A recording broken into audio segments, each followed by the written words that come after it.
L'histoire fascinante de la maison de Savoie, c'est ce que nous vous raconterons dans un instant. On vous emmène aujourd'hui dans la région de Chambéry, sur des terres où pendant plus de 1000 ans, comtes et ducs ont régné de la Savoie jusqu'à l'Italie.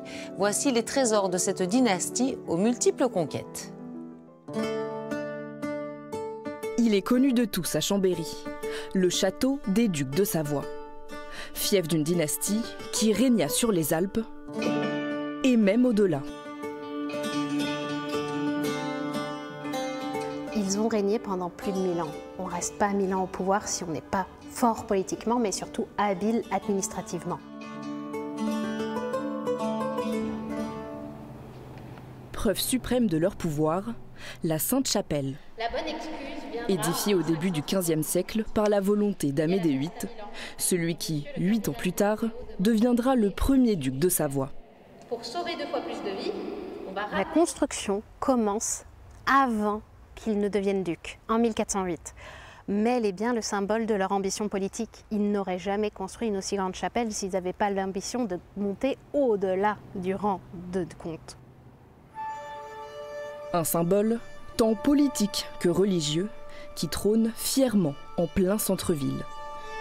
Mais comme toute histoire, celle de la maison de Savoie a sa part d'ombre, à quelques kilomètres de là, dans la forteresse de Miaulan.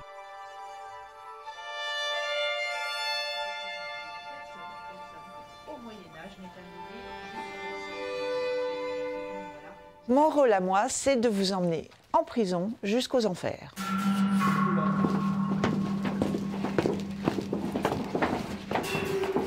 Conditions de détention, vous étiez souvent privé de nourriture. La nourriture ici, c'était très simple, de l'eau et du pain. Des fois, on vous enlevait le pain. Pour mieux asseoir leur pouvoir, au fil des siècles, les ducs de Savoie deviennent de plus en plus autoritaires. Alors vous voyez par rapport aux... J'imaginais pas du tout ce qui s'est passé ici, ce qui s'était passé ici. Et j'imaginais quelque chose de beaucoup plus calme. C'est assez glauque, ouais. Et il faudra de magnifiques portraits des gens. On a eu des prisonniers qui étaient enfermés ici sur décision, par billet royal, sur décision du duc de Savoie. C'était sa prison. Elle s'appellera d'ailleurs la Bastille savoyarde. Donc on avait des militaires qui avaient failli à leur mission. Nous avions des hommes politiques qui avaient déplu à l'État de Savoie. Nous avions des prêtres, nous avions des sorcières. Mais à l'époque, tous les prisonniers ne se valent pas. Quelques étages au-dessus des enfers, des cellules nettement plus confortables. Les prisonniers qui vont arriver ici sont des gens ou nobles ou nantis. Nous avons reçu dans cet étage, là au-dessus, au niveau de la Grande Espérance, le marquis de Sade. On a la liste complète du mobilier que le marquis de Sade va commander. Donc il aura un grand lit, 3 paires de draps, un sous-main en cuir pour mettre sur son bureau.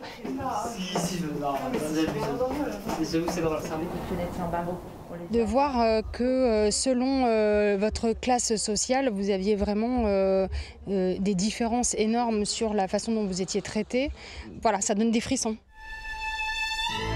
Si le château de Miaulan incarne la face sombre d'une dynastie devenue très puissante, l'abbaye de Hautecombe, elle, illustre son raffinement. Nichée au bord du lac du Bourget, elle est aujourd'hui encore le tombeau de la maison de Savoie, la part de lumière d'une famille qui régna sur toute l'Italie.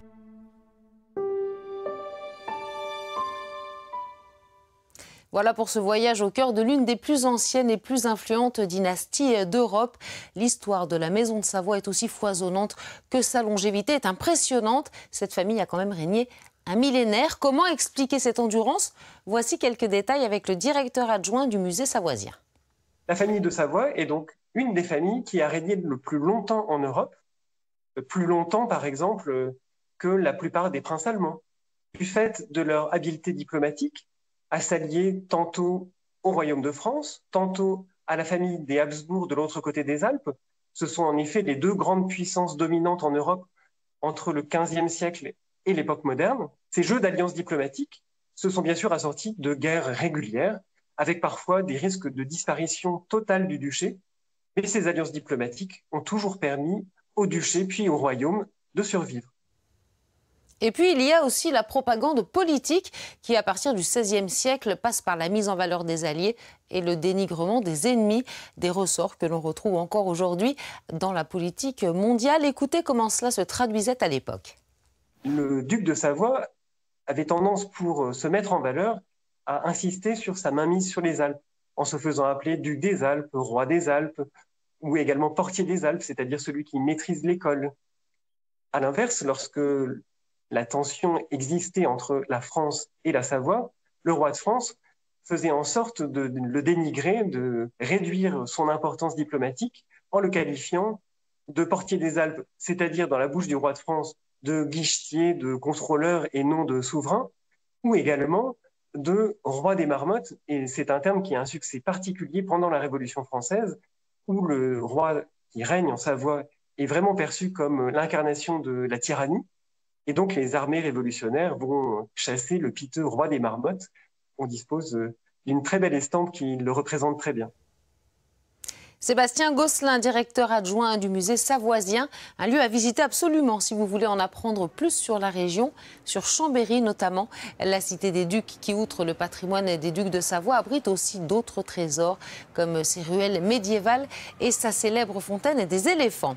Autre lieu emblématique à 5 minutes du centre-ville, la maison des Charmettes où a séjourné un certain Jean-Jacques Rousseau. N'hésitez pas à aller profiter de l'atmosphère si spéciale et bucolique de cette demeure historique, à profiter aussi de son jardin qui offre une magnifique vue sur Chambéry et ses montagnes environnantes. Je pense que vous avez compris quel incroyable patrimoine offre la Savoie et sa capitale historique. Et en voici une dernière illustration. Autre idée de visite, la rotonde ferroviaire de Chambéry, l'une des plus grandes jamais construites en France.